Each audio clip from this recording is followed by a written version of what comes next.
Hello everyone, সবাই কেমন আছো? সো আজ আমি বেরিয়েছি রোড ট্রিপে দারুণ গন্তব্যের উদ্দেশ্যে। রাস্তার দুপাশে সবুজ প্রকৃতি আর মনোমুগ্ধকর দৃশ্য যাত্রাটাকে আরও সুন্দর করে তুলতে।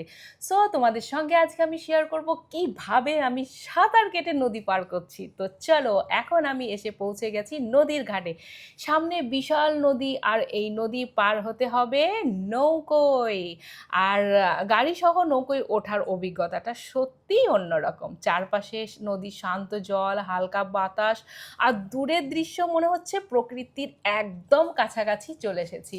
সো আমার দেখতেই পাচ্ছ ঘাটে প্রচুর লোকজন, আর এগুলো কিন্তু বরযাত্রীর গাড়ি। তবে আমি কিন্তু বরযাত্রী নই, এগুলো অন্য কারোর বিয়ে যাচ্ছে। বরটাকে খোঁজার চেষ্টা করেছি বাট পাইনি।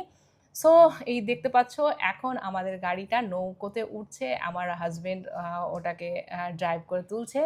আর পেছনে দেখতে পাচ্ছ আরও সব গাড়িগুলো লেগে আছে, ওরাও উঠবে। একটা নৌকোতে জাস্ট 4টে গাড়ি, একটা দেখতে পাচ্ছ ধানের গাড়ি, আরও দুটো ব্লোরো, এরকম কিছু গাড়ি উঠেছে, আর আমাদের বাকি বরযাত্রীগুলোও আছে।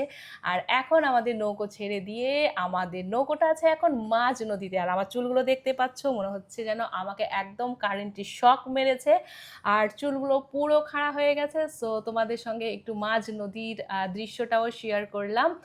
আর আমি এখন পৌঁছে গেছি মুর্শিদাবাদ থেকে নদিয়াতে নৌকোই পার করে, নদী পার করে। সো এই জায়গাটা দেখতে পাচ্ছ, এই গেটটা, যারা যারা চিনতে পারছো নদিয়ার এই জায়গাটা কোথায় অবশ্যই কমেন্টসে জানাবে, আর আমি তাদেরকে রিপ্লাই করব।